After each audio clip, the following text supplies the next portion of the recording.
tarde. Um familiar meu acabou de me mandar uma mensagem a dizer que está um calor incrível em Londres. Estava à espera, provavelmente, que eu lhe dissesse que aqui também. De facto, na sala penso que sim, mas o frio há 48 horas surpreendeu-nos. De facto, vou-vos falar da Lardute. A Lardute é uma empresa que tem mais de 180 anos. Basicamente, quando vemos a história do Brasil, nós nascemos uma dúzia de anos depois do dia da independência. E nesses 180 anos, muita história se fez. E ultimamente em França, muita gente fala da Lardute. Não vos vou falar do caso português, vou-vos falar da Lardute na sua globalidade, vou-vos focar muito o mercado francês. E basicamente hoje em dia, para aqueles que têm acompanhado um bocadinho a história e a atualidade francesa, quando se fala dos domingos do gilet jaune, dos coletes amarelos, aquilo que os políticos, e nomeadamente o presidente Macron, diz, temos que olhar para a Lardute, porque era uma empresa que todos nós dávamos como não tendo futuro nenhum, e hoje é o exemplo da mudança e da transformação em França. E é um pouco isso do qual eu vos vou falar, explicando a estratégia que foi seguida ao longo desses últimos 15, 20 anos. E, de facto, a nossa história arranca em 1800 e pouco, e vamos ver um bocadinho dela.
De facto, a Lardute, durante muitos anos, foi gerida pela família Paulet. Depois disso, na década de 90, entra no mundo PPR. PPR é o nome do grupo que tinha como empresas a Lardute, o Printemps, a FNAC, a Conforama, etc. E nesses grupos familiares, que pertencia à família Pinault, um dos homens mais ricos de França e do mundo, quando temos a sucessão para o filho, ele decide, curiosamente, em Lisboa, anunciar a todos os top managers a nível mundial que iria mudar a estrutura do grupo PPR para somente guardar as empresas de luxo, a Gucci, e que tudo o resto iria ser vendido. Ou seja, hoje o grupo PPR chama-se Kering, baseado em dois pilares, a Gucci e a Puma, e depois vendeu todas as empresas, FNAC, Conforama, La Redoute, etc. E aí nasce, essa venda decorre por volta de 2014, e aí nasce um processo de MBO, Management Buyout. Os colaboradores, através da cabeça de casal, o Henrique e a Nathalie, que eram diretor e secretário-geral, compram com um conjunto de managers, de top managers, a empresa, e desde abril do ano passado vendemos a empresa ao grupo Galeries Lafayette, e vou-vos explicar um pouco tudo o que sucedeu, de facto, nessa fase pós-Polé. É importante saber que, para hoje em dia contextualizar a La Redoute é a 6ª plataforma de e-commerce em França, o 3º player em termos de fashion, e segundo a Gartner, no seu índice Digital IQ, o 6º department store no mundo em termos de potencial. Basicamente, e agora num enquadramento totalmente do mercado francês, a La Redoute são 10 milhões de consumidores, 90% de mulher, são 3,5 milhões de clientes no Facebook. A La Redoute é uma das 15 empresas que tem um awareness de 99%. Toda a gente conhece a La Redoute em França. É, de facto, uma empresa muito importante para o mercado francês e está presente através do seu .com em 26 países. E, em termos de visitas para o mercado francês, faz 11 milhões. A La Redoute já tentou 2 vezes entrar no mercado brasileiro, noutras alturas, na década de 90. Foram 2 experiências que não tiveram muito sucesso, muito também baseado pela estrutura da Redoute e pelas algumas dificuldades de mercado, e vamos ver como é que vai ser o futuro. Mas, basicamente, um dos aspectos muito importantes que eu gostava de destacar é que é o seguinte: em toda a estratégia da La Redoute ao longo desses 180 anos, há um conjunto de conceitos que foram sempre extremamente importantes, que foi a questão do ADN da empresa e a cultura. Os valores da empresa são a criatividade, a exigência e a ambição. Mas ao longo da história da La Redoute, ela sempre foi uma empresa que teve como objetivo influenciar o seu tempo, seguir as tendências sociais do tempo que acompanhavam, e no topo da pirâmide, sempre, o cliente.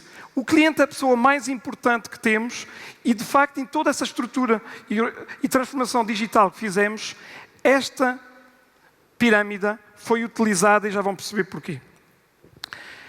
De facto, hoje estamos num novo modelo de negócio. O século XXI mudou completamente a nossa forma de trabalhar. Nós éramos uma empresa de papel, um mail order totalmente tradicional até 2005, e hoje somos o seguinte: hoje somos uma empresa totalmente digital, um e-player, que, uma vez tendo feito essa transformação digital, voltou às lojas. Mas voltou às lojas de uma forma caricata. Começou no fashion e hoje estamos presentes em lojas, mas de decoração e móveis. E já lá vamos chegar. Ou seja, tudo isso, porquê? Porque, de facto, no arranque do século XXI, o desenvolvimento do fast fashion, através da Zara, da H&M na Europa, provocou uma mudança estrutural na venda por catálogo. No mundo inteiro, os players de mail order tradicionais começaram a morrer se não se adaptaram, e era necessário, de facto, fazer coleções mais rápidas, responder mais prontamente às necessidades do consumidor. Depois disso, nós tínhamos à nossa frente uma nova geração, uma geração onde, de facto, muito mais informada, muito mais poder, que queria decidir quando, como e a que preço é que, de facto, queria comprar. Já não há concorrência, em termos de... já não há limitação das fronteiras, a concorrência está em todo lado e queria sempre mais e mais e mais. A isso veio-se juntar também a questão do multitasking.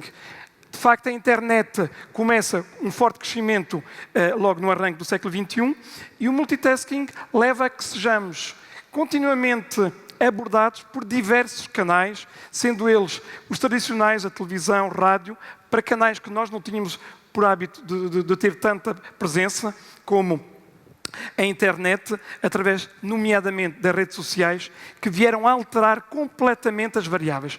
E, de facto, nós começamos a sentir que tínhamos que mudar o modelo de negócio, esse modelo já não dava. Por isso, era imperativo construir um novo modelo de negócio. E decidiu-se fazer uma coisa que tinha muito a ver com o nosso ADM, que é redefinir a missão da empresa. E então a missão da empresa que reescrevemos foi contribuir para que todos nós tenhamos uma vida mais bonita. Que o mundo à nossa volta seja muito melhor. E esse chavão da nossa missão, de facto, promover a vida melhor das pessoas, passou por ambicionar sermos uma plataforma lifestyle de referência à volta da moda, da casa, mas sobretudo vincado para a família. E a família passou a ser o driver mais importante de toda a nossa estratégia. Dito isso, o nosso modelo de negócio baseou-se em 4 grandes princípios. Primeiro, a transformação digital da venda à distância num pure player de e-commerce, acabar completamente com o modelo antigo para isso, já lá vamos chegar. Segundo aspecto, criação de um universo lifestyle com uma forte aposta na casa. De facto, a moda evoluiu para a questão da decoração e então canalizamos todos os nossos esforços a nível da casa. Terceiro aspecto, construir uma plataforma para um comércio omnicanal do futuro. E, por último, o data. Ou seja, fazer evoluir os dados personalizados, etc. E reinventar o CRM para nos tornar uma empresa totalmente data-driven. Sempre fomos uma empresa conhecida pelo poder do seu CRM. Há anos e anos que, de facto, alimentamos dados. Fomos uma empresa que, em termos de tecnologia, em França, foi a primeira empresa que, nos anos 60 ou 70, arrancou com 48 horas chrono, como diziam os franceses. E, de facto, tínhamos como objetivo voltar a esse pendor tecnológico que nos faltava. E como é que fizemos isto? Primeiro aspecto, a transformação digital. A transformação digital foi muito baseada em determinados princípios. Primeiro, em termos de comunicação. Nós passamos a comunicar de uma plataforma de papel para mobile first e para lojas físicas. E, de facto, hoje já não fazemos papel. Portugal, por exemplo, foi um dos primeiros países do grupo em que, há 2 ou 3 anos, deixámos completamente de ter o papel para, de facto, puxar toda a nossa atividade em termos de digital. Mas para isso, vejam bem, tivemos que alterar todo um conjunto de princípios internos em termos de forma de publicitar e publicar a empresa. Outro aspecto muito importante é a questão do pool e do marketing. Nós éramos conhecidos, vou dar um exemplo de Portugal, pelas nossas clientes que muitas vezes diziam que não havia ninguém que mais os contactava que a La Redoute. Estávamos continuamente nas caixas de correio, enviávamos muitas SMS e a estratégia agora passou por pedir ao marketing de ir, através do search, buscar o consumidor na internet e trazê-lo à empresa. Mas isso levou a que, na realidade, nós nunca rompemos com aquilo que éramos, uma empresa de marketing direto puro, com um forte CRM. E ao ver aquilo que aconteceu a semana passada aqui no Brasil com o Magazine Luiza, onde estive ontem, com o brinde dos R$1000, lembrei-me de uma história pela qual nós passamos, mais ou menos em 2012, e que nos ensinou o poder da internet e o poder do push e do pull. Fizemos uma produção totalmente digital para o mercado da criança, em que tínhamos uma fotografia tirada a pensar naquilo que seria a homepage criança, com 4 jovens meninos, e atrás havia um homem a 100 metros ou 200 metros que estava todo nu. E criou um buzz terrível de mau profissionalismo, de como é que se punha uma homepage pouquíssimas horas, mas de facto com um homem nu num pano de fundo. De facto era preciso ampliar, etc. Mas hoje em dia no digital a gente tem tempo para tudo e criou um buzz extremamente negativo à volta disso. Aliás, nós em Portugal até brincamos um pouco com isso, porque saiu nos telejornais, e naquela altura o nosso presidente, o Dr. Marcelo Rebelo de Sousa, era um comentador famoso, ele estava sempre na praia, até se brincou um pouco com isso. Mas, passado 3 ou 4 semanas, o que é que fizemos? Passado 3 ou 4 semanas, lançamos um concurso para todos os nossos clientes para procurar os erros que estavam dentro do site. E erros que, evidentemente, colocamos na page list de produtos, etc. Isso criou um buzz extremamente positivo e a moral da história foi causa ou consequência, erro ou estratégia. E, de facto, conseguimos contornar uma problemática provocada pelas redes sociais numa estratégia de marketing extremamente forte. Isto tudo para dizer que, de facto, hoje nós já não controlamos as coisas como as controlávamos. A tecnologia é muito forte, mas temos que estar continuamente preparados para a surpresa do dia-a-dia. E a experiência que tínhamos como empresa e a força do nosso marketing permitiu-nos, hoje em dia, pôr em causa se aquilo foi um erro ou, por simplesmente, uma belíssima estratégia de push de internet. Outro aspecto muito importante foi o novo CRM. Nós dominávamos o CRM há muitos anos, mas no século XXI aconteceu uma coisa que, de facto, estava a mudar todo o CRM, que tinha a ver com a velocidade das coisas. O poder do Big Data. Estávamos à nossa frente com muito mais dados, muito mais informação e tínhamos que saber como capitalizar isso. Era importante vermos muito bem como iríamos gerir isso. E, por último, impor uma regra que era a pirâmide que tínhamos à volta do consumidor. O consumidor não podia, nem pode, ser um departamento. O consumidor tem que ser uma atitude. Toda a gente na empresa tinha que compreender que não havia pessoa mais importante que o consumidor. E então mudamos um conjunto de metodologias de trabalho para pôr o consumidor, de facto, na mente de cada um. E como?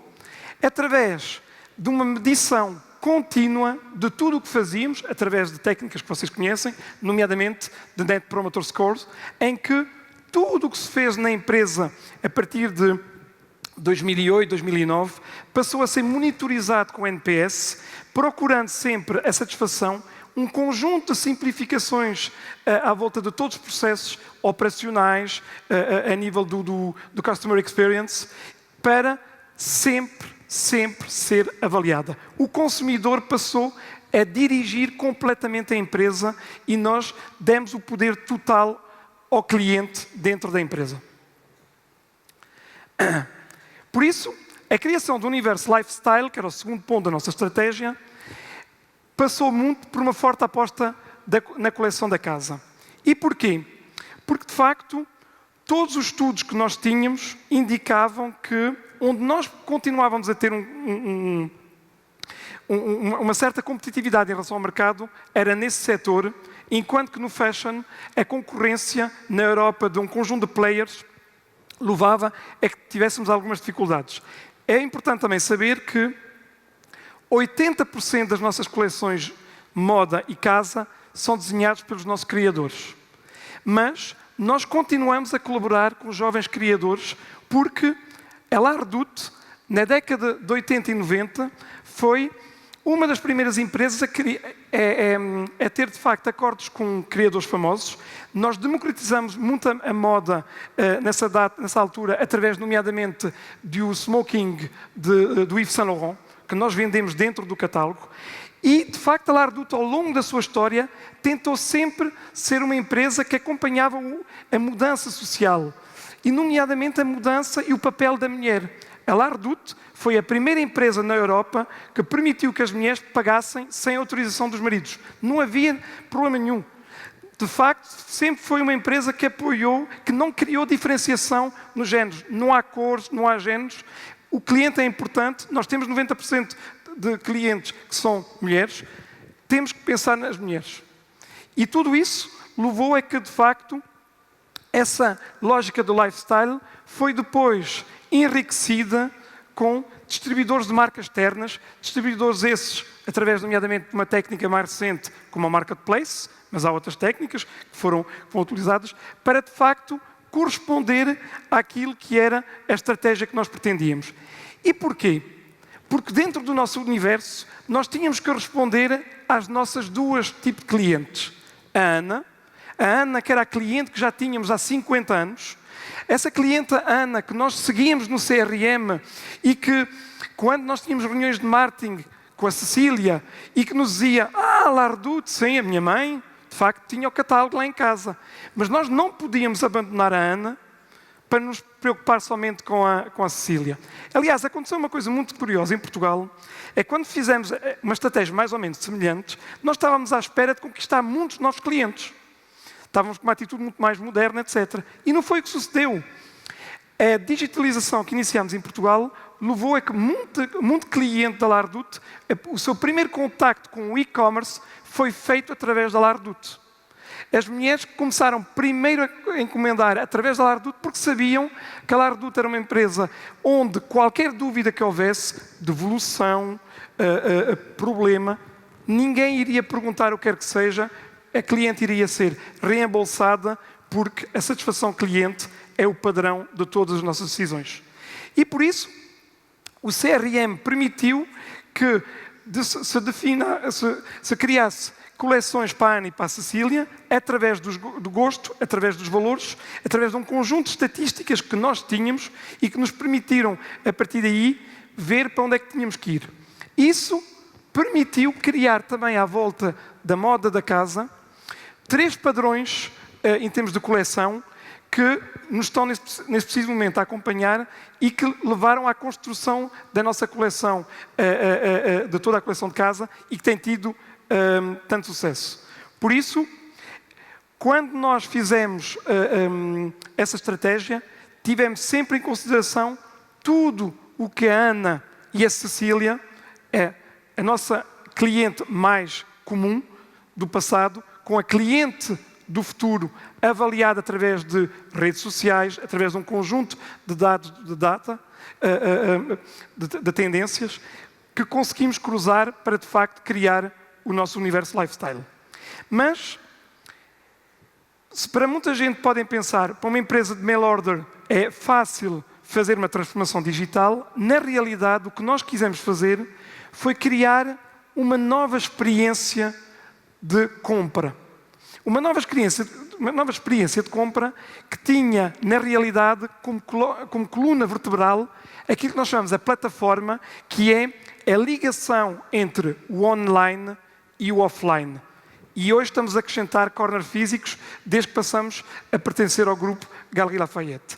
O que é que isso quer dizer? Nós temos lojas, e já vão ver um conjunto de fotografia das lojas, onde, na realidade, queremos criar uma experiência de compra a mais positiva possível, e isso são coleções nossas, mas, na realidade, o que vocês veem são ambientes. Não há produtos à venda dentro da loja. Não há stock. O que o cliente vê é o ambiente reduto. Para ele encomendar, tem que, evidentemente, utilizar a plataforma da app que tem nas lojas para encomendar. Nós criamos lojas para criar, de facto, aquilo que é o espírito lifestyle que temos para a família. Mas as nossas lojas nunca têm stock, tirando alguns pequenos acessórios ou algum momento em que queremos que, de facto, haja uma rotação. Mas toda a nossa estratégia está baseada em que a Digital Experience se propaga do site para a loja ou da loja para o site. E essa estratégia permitiu-nos, de facto, excelentes resultados, porque depois, com o cruzamento da informação do data, que já vamos lá chegar, conseguimos perceber exatamente aquilo que o consumidor queria para o poder servir. E isso para o mercado francês, como para todos os mercados onde nós estamos com equipas de marketing presentes. Vocês podem ver aqui esses conceitos. Se estiverem em Paris, convido-vos entre a Tour Eiffel e o Arco de Triunfo, na Rua do Trésor, há uma loja AMPM, nós temos 2 marcas, temos a marca AMPM e a Redoute Interior, temos a loja AMPM que tem 2.000 metros quadrados, com coleções extraordinárias, e convido-vos a passar lá se forem a Paris. Isso é um pouco daquilo que nós temos. Mas, de facto, o que é importante saber é que, se isso tudo foi conseguido, é porque nós fizemos uma mudança de organização muito importante. Não se consegue passar de um marketing de pull, de push para pull, sem ter que mudar as equipas, sem ter que mudar a tecnologia. E o CRM e o Data passaram a ter um papel diferente na empresa. O primeiro aspecto que fizemos é começamos a ter uma gestão totalmente orientada para a informação. A informação não é poder, é matéria-prima. Por exemplo, nós temos perto de 1.500 colaboradores, os nossos 300 managers mais importantes têm acesso, através do Power BI, a toda a informação numérica que existe na empresa em todas as áreas, desde a venda, às margens, à rotação de produtos, ao stock e assim sucessivamente. Mas estamos a falar de todos os managers. E porquê? Passamos a abrir a informação a toda a gente para que toda a gente percebesse o seu impacto na tomada de decisão e para que não houvesse mais desculpas no sentido de dizer mas eu não tenho informação. Isto permitiu que o poder da análise de dados permitiu um melhor direcionamento das ofertas comerciais, melhorou as margens, permitiu personalizar cada vez mais e ainda melhor através dos triggers ou não triggers, através de um conjunto de estratégias, um conjunto de ações, porque toda a gente tinha acesso aos dados e podia cruzar dados, tanto os project managers em termos daquilo que eram as margens, como depois o seu impacto na rotação em stock, mas também saber o que é que um país como Portugal, que em termos de fashion tem algum peso dentro da estrutura, estava a vender e como é que estava a vender. E de facto, esse primeiro princípio que parece hiper básico, que é dar toda a informação a todos os managers, tornou-se de facto uma arma extremamente perigosa para esses managers, porque já não tiveram desculpa para não tomar a decisão correta. E de facto as margens começaram a subir, os estoques começaram-se a reduzir, porque a informação estava a ser partilhada. Todo esse objetivo era à volta da satisfação cliente. Tudo o que fazemos é para criar laços. A transformação digital que nós fazemos, na realidade, não foi uma transformação digital por exemplo, nós o que fizemos foi uma gestão de fluxo hoje em dia. Já não falamos de estoque, falamos sempre de relacionamento, de fluxo de informações. A percepção que temos que dar, independentemente do setor, é que nós estamos a ter uma gestão de fluxo de dados que as pessoas têm que compreender. Todas as ações devem ser baseadas em data. A análise de dados vai, de facto, nos ajudar a construir o melhor modelo omnicanal de amanhã, porque até dentro daquilo que é a estrutura da Digital Experience, onde muitos ainda falam da Customer Journey, nós temos que compreender que isto é um padrão que está a ser completamente ultrapassado. E temos que reanalisar a abordagem daquilo que é a percepção do consumidor dentro do seu ato de compra. Ou seja, neste momento, todos os projetos são avaliados em termos de satisfação ao cliente. Estamos a trabalhar, por exemplo, cada vez mais com inteligência artificial e, nomeadamente, num aspecto. Nesta altura, em Portugal, em França, em quase toda a Europa, estamos no fim da estação, ou seja, estamos naquilo que chamamos de saldos. O cálculo das margens, o cálculo do desconto, numa empresa como a nossa, não é algo que vem da casa-mãe para todos os países. Bem pelo contrário. Todos os países têm uma total autonomia, porque os países têm IVAs diferentes, taxas diferentes, os países têm regulamentação diferente em relação a determinados produtos. Vou-vos dar um exemplo. Na Inglaterra, o mercado da criança não paga taxas. Depois, há países onde a pressão concorrencial consoante algumas famílias do produto é maior do que outras. E então, o que nós sempre fizemos foi dar total liberdade às equipas de marketing locais para tomar a decisão que achavam mais conveniente.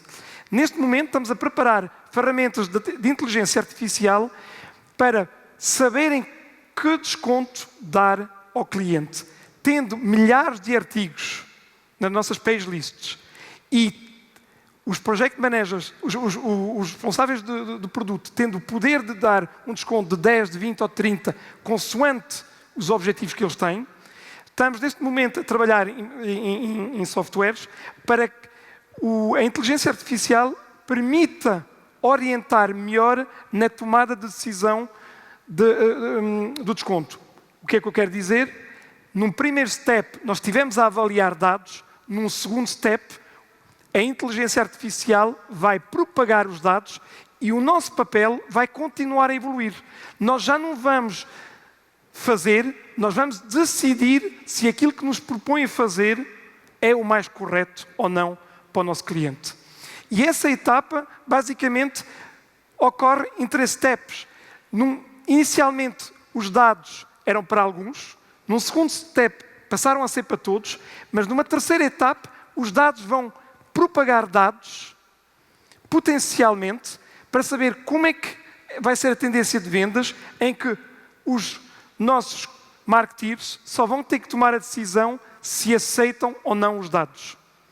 E isso é muito, muito importante, porque a isso temos que conjugar outra variável, que é a evolução da organização. As nossas organizações têm que se tornar cada vez mais agile.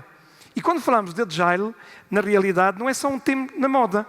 O agile subentende que aquilo que era a verticalização das organizações vai passar para um processo muito mais horizontal. Nós já não vamos ter a direção de marketing, vamos ter sim, consoante o fit que estamos a trabalhar, um processo transversal que vai abranger um conjunto de colaboradores de diversas áreas, desde a área financeira, ao data, ao marketing, à parte de customer care, etc, etc.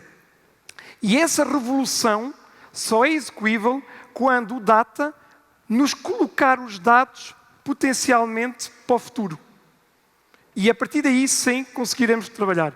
E é nisto que temos andado a trabalhar para que, de facto, continuar a proporcionar uma experiência de compra fantástica, que é, de facto, o nosso propósito.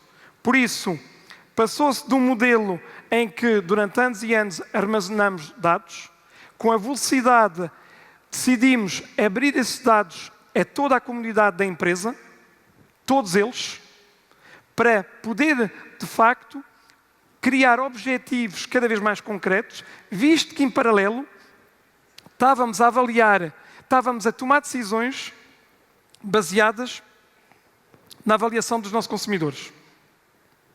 E, por último, a terceira etapa vai ser, de facto, nós darmos data aos nossos colaboradores, mas os datas previsionais para ver se eles os confirmam ou não, consoante as variáveis que têm na mesa.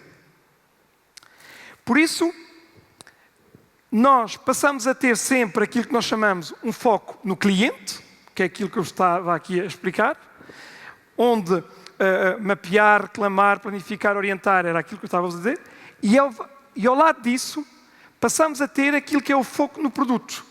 Ou seja, antigamente tínhamos stock, até que existia stock central e depois stock nos países. Neste momento estamos a concentrar quase todos os nossos stocks num só local.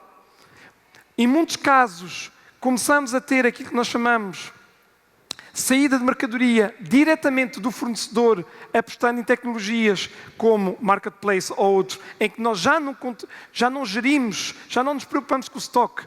Nós só estamos aqui, ao fim e ao cabo, a gerir fluxos. Podemos ter uma loja em Paris, em Lyon, numa cidade qualquer, em Lisboa, e, na realidade, o pedido do cliente sair diretamente do seu fornecedor na Itália para o cliente, em que, ao fim e ao cabo, nós só tivemos a gerir fluxo de informação. Nada mais que isso. E essa mudança que está a ser feita vai, de facto, levar a uma grande revolução na própria organização. Porque as missões das pessoas evoluem. Mas isto sempre foi feito através daquilo que foi o nosso ADN. Por isso, a grande conclusão desta rápida apresentação é o seguinte: num processo de transformação, qualquer que ele seja, digital, de compra por parte de um grupo, de aceleração do modelo de negócio, os valores e o ADN de uma marca são fundamentais. Eu lido muito com startups e muitas vezes o que é que nos apercebemos? A startup nasce com um propósito e após ser comprada ou após ter uma entrada de fundos, de facto desvirtua aquilo que esteve na base intelectual do projeto. Nós o que fizemos é que, apesar de estarmos atrasados no arranque do século XXI em termos de força, decidimos que a digitalização da empresa tinha que ser vista não só como uma evolução simples do marketing direto para o marketing digital, mas quisemos sim rever tudo o que o consumidor queria para lhe propagar uma vida mais bonita num mundo melhor, mas sempre alicerçada sobre o triângulo dos nossos valores. E para isso, o serviço ao cliente na vossa organização, ou na nossa organização, não podia ser um departamento. Tinha que ser uma atitude. Toda a gente tinha que compreender a importância do cliente. O Mobile First foi um passo evidente para acelerar aquilo que era a organização do Agile. Na nossa organização, o presidente já não tem gabinete, como em muitas organizações. Estamos quase todos em open space e, de facto, temos uma lógica de gerir que é cada vez mais trabalharmos todos em conjunto. E o Mobile First é o exemplo de que, como é que, por exemplo, em termos das fotografias, como é que em termos daquilo que é o Digital Experience, nós temos que rever aquilo que nós damos ao consumidor final. O novo CRM, no nosso caso, veio reforçar a importância do cliente, porque, de facto, nós antigamente analisávamos dados e aquele marketing tradicional que era impingir ao consumidor ou dar ao cliente, aqui não. O cliente entrou dentro da organização para tomar ele decisões sem ele se aperceber. Porque a geração atual procura, à volta da compra, uma experiência única e emocional. Isso é importante, porque senão não vai regressar. O cliente não pode esperar. Tem uma dúvida no site, tem um click to sheet, um click to call para apoiar, um click to chat para apoiar. E isso foi, de facto, uma evolução muito, muito grande e, a nível das lojas, foi a mesma coisa. O apoio que ele tem através de um tablet para ele poder escolher aquilo que pretende. E, por último, as nossas ações devem ser baseadas, reinsisto, em dados para podermos satisfazer da melhor forma o consumidor. Muito obrigado. Muito obrigada, Paulo.